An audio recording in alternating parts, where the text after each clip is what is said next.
Thought has created the most marvelous world technologically, right?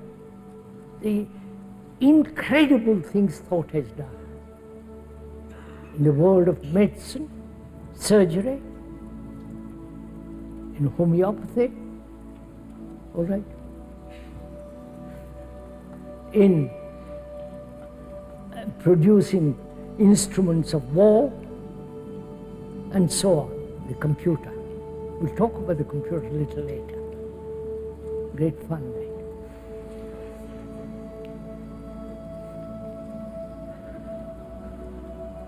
And thought also has created a division between you and me. Then you will see, then there is that sense of absolute freedom from the little travail of myself.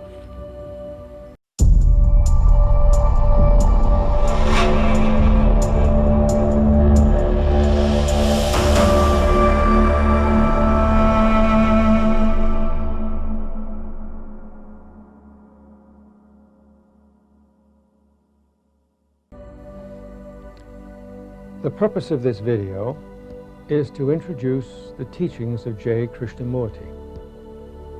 The video doesn't cover the whole of Krishnamurti's teachings, but rather offers a glimpse of his unique approach to the resolution of many problems that burden humanity. The following short excerpts have been taken from some of Krishnamurti's public talks. J. Krishnamurti was born in Madanapalli, north of Madras, India, on May 12, 1895. He was the 8th child of a poor Brahmin family, and at that time his father worked for the Theosophical Society, a vast international spiritual organization with tens of thousands of members. The society, whose goal is the unification of the main world religions, had predicted the coming of a world teacher through whom a revolutionary spiritual teaching would come into being. Krishnamurti's mother died in 1905, leaving the father in charge of their 5 surviving children. In 1909, the family settled in Adyar, close to the Society's headquarters. Not long after, Krishnamurti, while playing on the beach with his brother Nitya, was discovered by the Theosophists, who claimed that his aura showed extraordinary features and a total absence of selfishness. From that day on, Krishnamurti was educated with great care to become the world teacher. He was a shy and vulnerable child, often aloof, and his educators decided that his brother Nitya would remain with him as a caring companion. In 1914, the 2 brothers were sent to London to complete their studies. Krishnamurti's reputation was spreading rapidly through the theosophical world, and he soon became the subject of growing worship. However, in 1921, at the age of 26, and at the same time that his responsibilities within the organization had increased considerably, he was beginning to have serious doubts about his role and began to question the basic theosophical teachings. In 1924, during a stay in Ojai, California, Krishnamurti underwent a deep and revealing spiritual experience, which completely transformed him. The following year, the unexpected death of his brother Nitya had a revealing effect on him with regard to the functioning of the human psyche, which further increased his doubts about the role the Theosophists wanted him to play. Nevertheless, Krishnamurti continued performing his function as world teacher with the Theosophists until 1929, when he decided to sever all links with the organization. The speech he gave at the Aman Convention finalized the break, and constitutes the basis of the teachings he would be developing through the rest of his life. I maintain that truth is a pathless land, and you cannot approach it by any path whatsoever, by any religion, by any sect. In his speech, Krishnamurti develops the notion that truth, being infinite, unconditioned, cannot be organized, because any organization created for this purpose becomes a crutch for those who use it as a shelter, thereby destroying their freedom. From 1929 and for the rest of his life, Krishnamurti went on a solitary crusade throughout the world, developing the various themes of his teachings and drawing ever larger audiences. As the years passed, a number of activities were created in the wake of Krishnamurti, such as the recording and publishing of his talks, interviews, conversations, and writings, as well as several schools based on his teachings. Foundations and committees were created in various parts of the world for the sole purpose of sustaining and protecting these activities and ensuring the integrity of the teachings.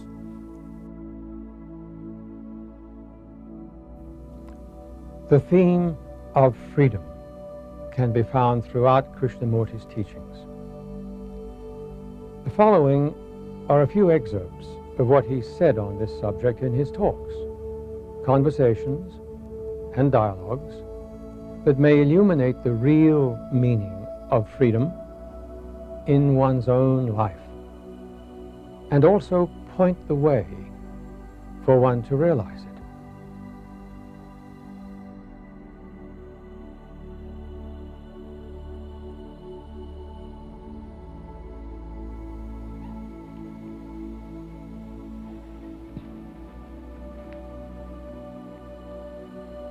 For most of us, we demand freedom politically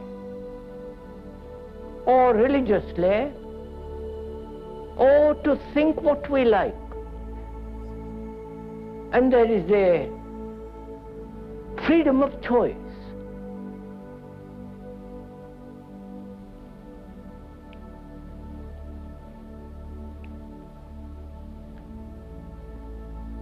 Political freedom is all right, and one must have it. But for most of us, we never demand and find out whether it is at all possible to be free inwardly.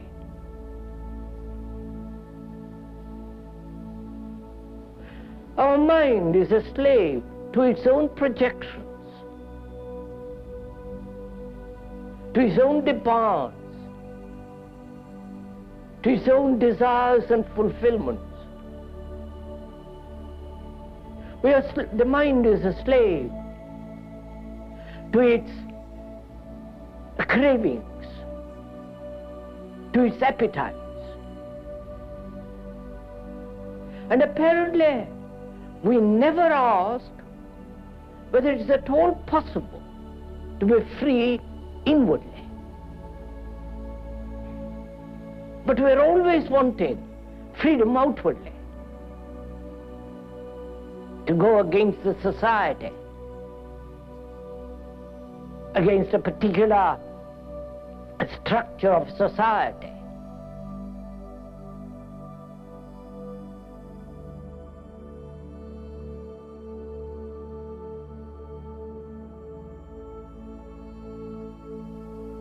What is society?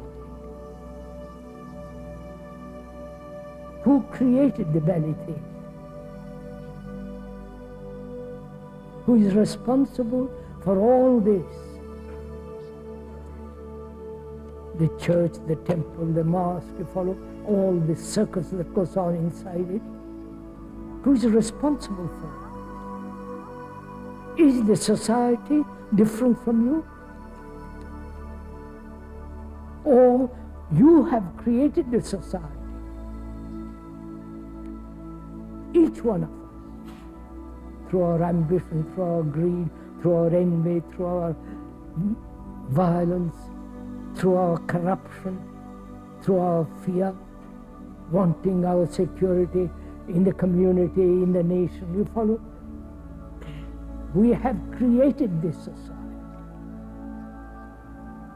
And then blame the society for what it demands.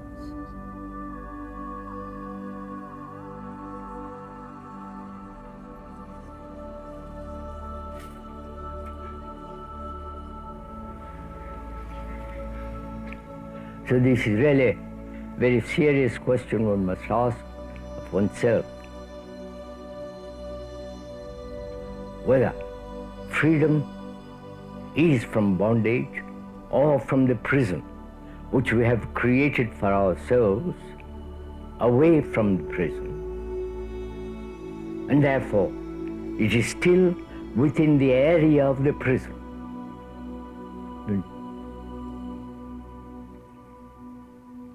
If one is in a prison, both physically and inwardly, subjectively, then the physical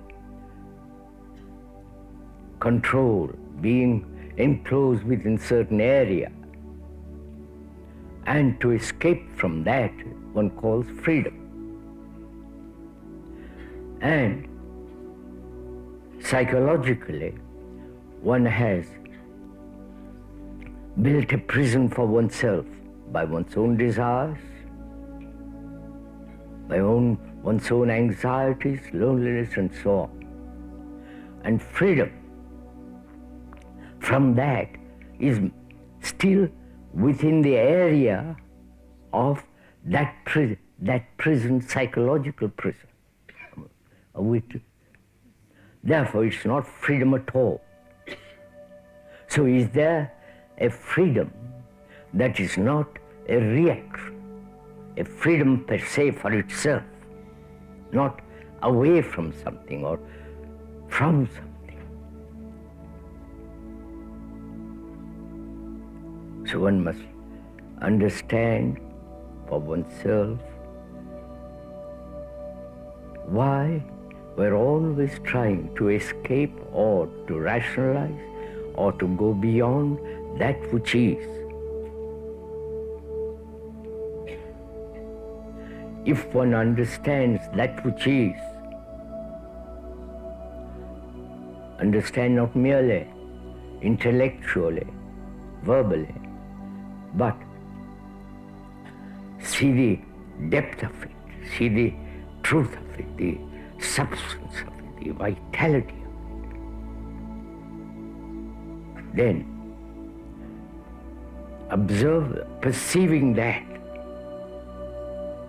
and remaining with that and explore into that, move, learning, not memorizing. From that, if one goes very deeply, then there is freedom per se. While Krishnamurti's teaching points to the way self-centered thought, in search of individual security, creates the fear and mental disorder which block access to freedom, his teachings also emphasize that when there is a profound understanding of the source and nature of these thought-created blocks, it's possible for a human being to end them, and that freedom then may come uninvited. Regarding fear, Krishnamurti begins by seeking its causes.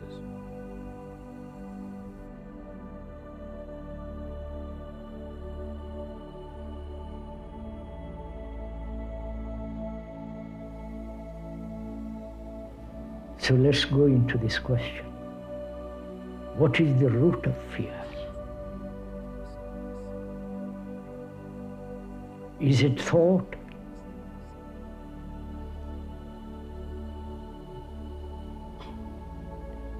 Thought being the accumulated memories born of knowledge experience, and thought, born of knowledge, and knowledge being limited, so thought is limited. Is fear subjectively first, inwardly first? Is that fear born of thought?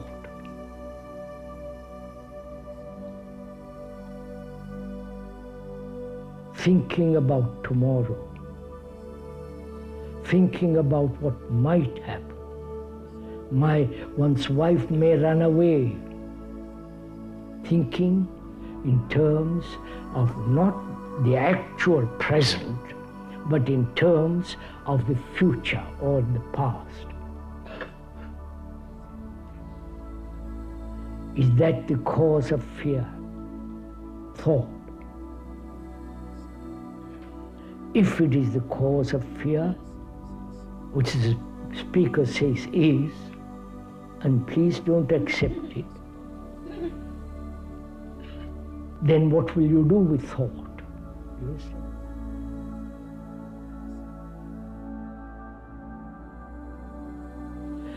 And then I ask one asks, is there another cause of fear?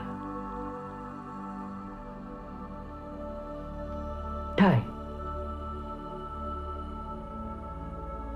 Time is a movement, a series of movements. And the time, which is tomorrow, I might lose my job. I might become blind. I might, all the rest of it, tomorrow. So time is a factor of fear, right? So time and thought are the roots of fear. Time is. Krishnamurti shows how the root of human insecurity, fear, and violence is found in self-centered psychological thought. Krishnamurti also points to the useful role of thought in one's daily activities and its necessary role in creating and organizing technology and science and so on.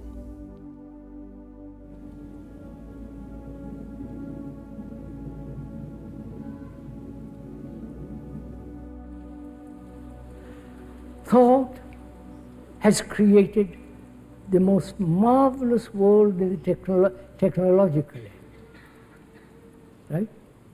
The incredible things thought has done in the world of medicine, surgery,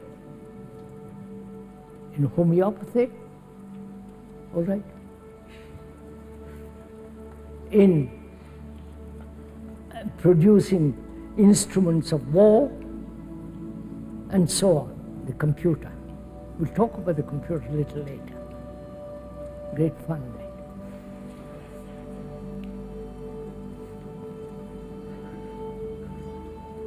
And thought also has created a division between you and me, my wife and me.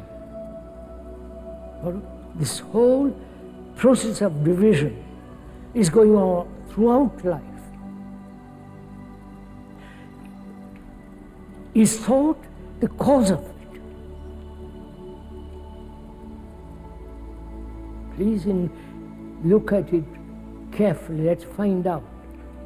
If thought is the cause of this divisive process, then we'll have to ask a question which is much more serious, whether thought can ever function in one area completely, in the physical world, the daily world, but completely end in the psychological world. For Krishnamurti, this character of psychological thought, with its division and resulting fragmentation, can only lead to conflict.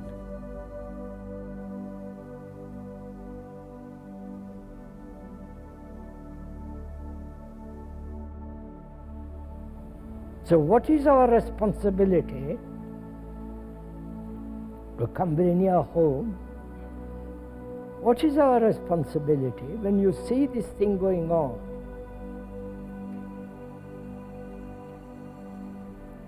If I belong to a certain tribe called nationalism, certain religious sect which brings about division and therefore conflict, I either accept that conflict and follow the usual traditional path, or I am no longer belong to any country, actually not belong to any country, to any tribe, to any group, to any sect, right? Or to any religion. Because there are the factors of division and therefore conflict. According to Krishnamurti, true understanding of human psychological blocks may take place only when one sees oneself with an eye that is choicelessly aware, with a perception wherein the observer is seen to be not different from the observed.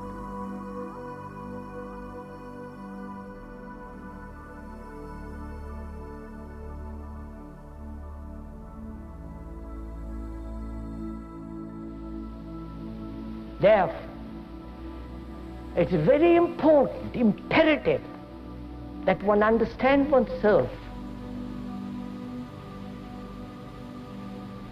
deeply, understand all the responses, the conditioning, the various temperaments, characteristics,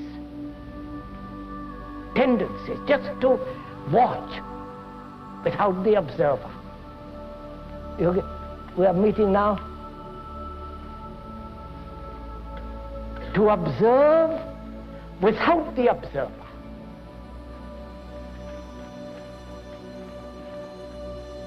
And that is the act of learning. And so that's the act, that is the action. One of Krishnamurti's priorities is education. He replied as follows to a question put to him on this subject.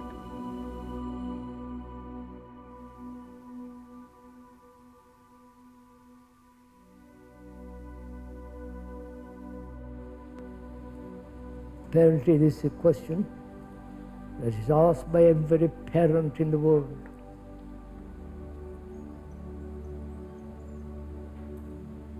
Children. And how can we help them to be intelligent and free and responsible human beings in today's world?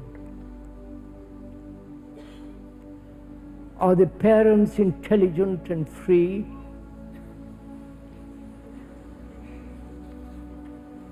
Are the teachers intelligent and free and responsible?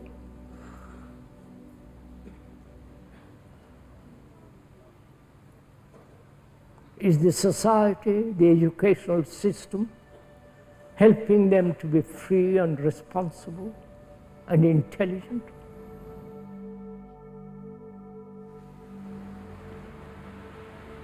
So, education means a holistic approach to life.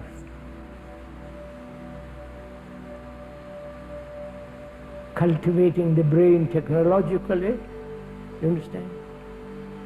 And also cultivating the brain to be free of its own petty little self.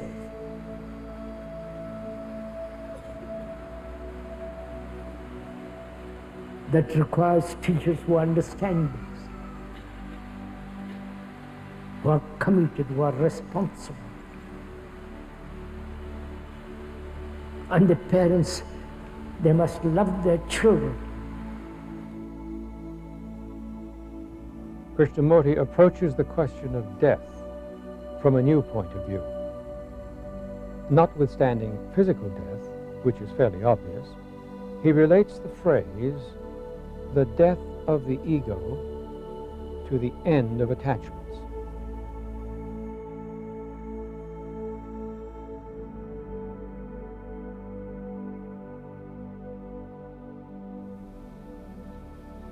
Time is contained, the past, the future is now. So death is now.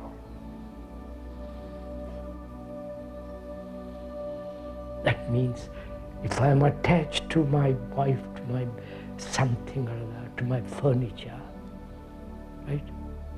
Aren't you attached to something? And death comes, says, that's the end of it. Cuts it. So can you be free of the attachment? Therefore you are living then, living and dying at the same time. You understand this? Oh no.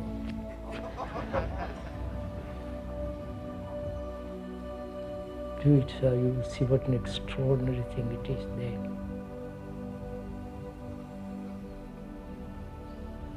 If you are attached to your memories, to your experience, to your failure, to your ambition,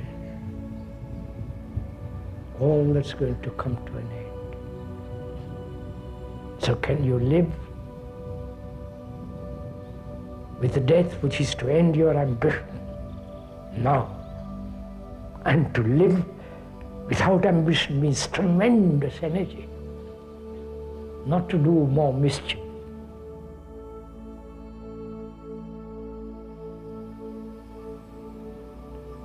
So death and life always march together.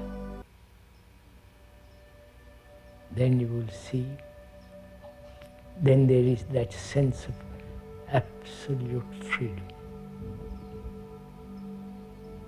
From the little travail of myself,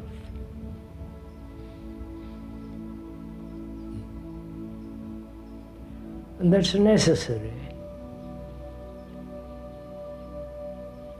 to understand that which is timeless, if there is such thing as eternity. We'll talk about it another time. But to see all this as a movement of life, dying and living. Therefore, in that sense, things become, you'll never kill another, never deliberately hurt another. The outcome of this search is freedom, which is realized in ongoing meditation and leads to the discovery of love, the discovery of the true religious mind.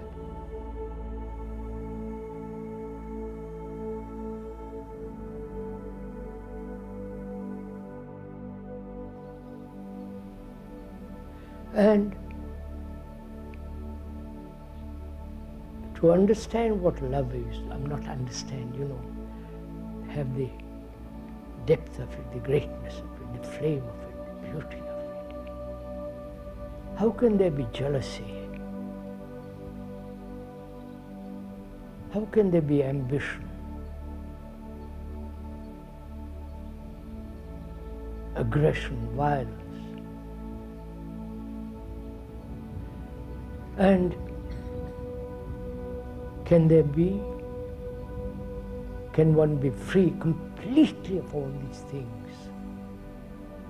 Please do ask this question. Where there is love, then there is, do what you will, it will be right action. It will never bring conflict in one's life.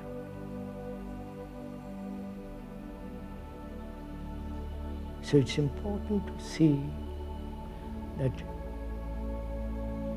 jealousy, antagonism,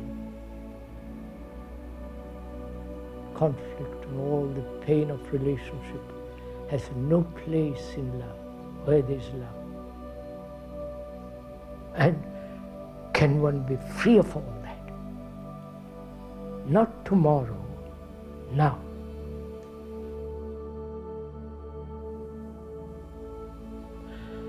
Now, to find out what is the religious mind, what is the truth of religion, one must be free from all authority of all belief, faith, not belong to a thing.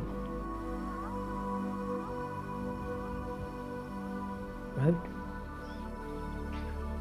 There must be sense of total being free.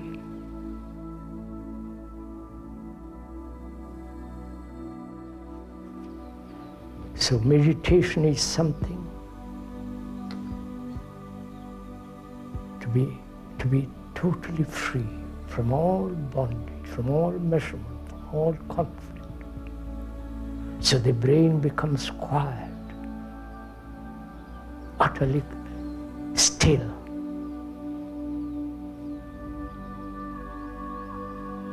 And that silence, stillness has its own beauty, its own truth,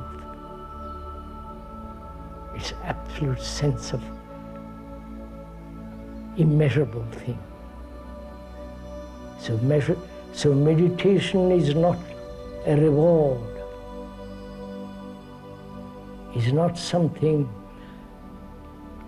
that you get illumined by practicing, which are all so childish. So truth is something which is not to be measured, and it has no path to it. And that is beauty, that is love.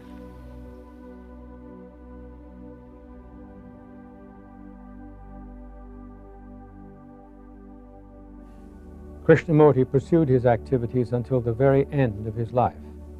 He died in February 1986, and to this day, Krishnamurti foundations and schools continue his teachings.